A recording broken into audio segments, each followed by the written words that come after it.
Marcus Aurelius is today known as one of Rome's 5 great emperors. As a good leader and a Stoic philosopher, he wrote what became Meditations, a collection of journal entries to himself about the Stoic values he wished to embody. This work is so impactful that almost 2,000 years later, we practice them as positive psychology. I'm writing the summary because some of the meaning behind his words can get lost in the dignity of language. Overall, this is my attempt to spread some of the outlook of Marcus Aurelius. Meditations is separated into 12 books. However, there are major concepts which he speaks often. The universe is rational. Pain is in your power. Be satisfied with what you have. Life is too short for complaint. Marcus believed in divine intelligence that cares for mankind.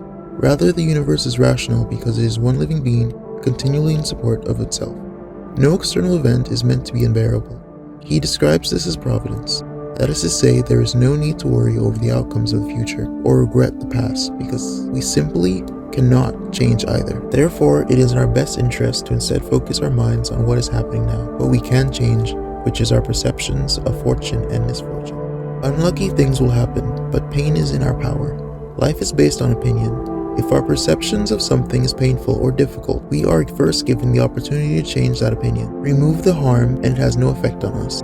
If we instead assume that the only thing that can cause harm is something that can harm our character or make us worse as human beings, then nothing can truly make our lives worse. Likewise, we shouldn't attempt to harm others. Just as the universe exists to help us, we should exist to help each other. Marcus Aurelius took his time to remind himself to be tolerant of the freedom of speech and not to be quick to point out the flaws of others.